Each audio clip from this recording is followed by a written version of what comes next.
ప్రియా ప్రియా ఇటు చూడు, నాకేదో మెసేజ్ వచ్చింది.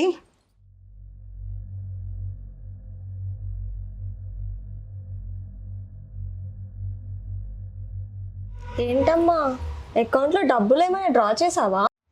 లేదమ్మా, నేనేం డ్రా చేయలేదు, నేనేం కొనలేదు. అదేంటి మరి డబ్బులు డ్రా చేసినట్టు మెసేజ్ వచ్చింది? లింక్స్ ఏమైనా ఓపెన్ చేసావా అమ్మా? లింక్లా ఏమో చేశానేమో. మరి అలాంటివి చేయకూడదు కదమ్మా.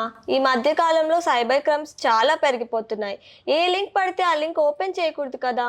మరి అయితే ఏంటి, ఇప్పుడు నా డబ్బులు పోయినాయంటావా? మరి అంతేగా మరి. ఇంతకీ నీ అకౌంట్కి ఏం పాస్వర్డ్ పెట్టావమ్మా? నీ పేరా? కాదే, నీ పేరే. అయ్యో అమ్మా, మన పేర్లు ఎవరైనా పాస్వర్డ్గా పెట్టుకుంటారా? నీ డీటెయిల్స్ అన్నీ తెలిసిన వాళ్ళకి నీ పాస్వర్డ్ కూడా ఊహించేస్తారు. నువ్వు అంత సింపుల్గా మన పేర్లు పెట్టుకుంటే వాళ్ళు అంతే సింపుల్గా యాక్ట్ చేస్తారు.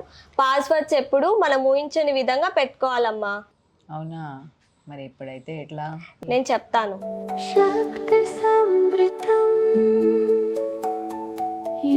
సంస్కృత పాస్వర్డ్స్.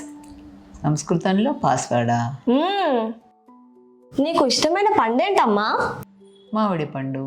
అయితే ఆమ్రం. మరి నీకు నచ్చిన పువ్వేంటమ్మా?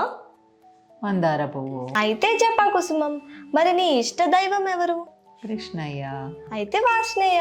ఇలా సంస్కృత పదాలు పాస్వర్డ్స్ గా పెట్టుకుంటే హ్యాకర్స్ ఎవరు ఊహించలేరు, హ్యాక్ చేయలేరు. వాళ్ళకు కూడా సంస్కృతం తెలుసుంటే. తెలియని అమ్మా, మనం సంస్కృతంలో ఏ పదాన్ని అయితే పాస్వర్డ్ గా తీసుకుంటామో ఆ పదానికి ముందు వెనక హ్యాష్ ట్యాగ్స్ కానీ లేకపోతే అట్ ది డేట్ కానీ నెంబర్స్ కానీ యాడ్ చేసి కలిపి పెట్టామనుకో, అసలు ఊహించడం ఎవ్వరి వల్ల కాదు.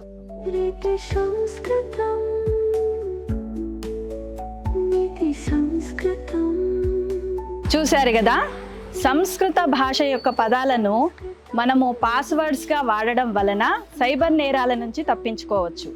అంతేకాకుండా సంస్కృత భాషని నేర్చుకుంటూ సాంప్రదాయాలను, సంస్కృతినే కాకుండా దాన్ని సరైన పద్ధతిలో వాడుతూ మన జీవితాలని సురక్షితంగా ఉంచుకోవచ్చు. ధన్యవాదాలు.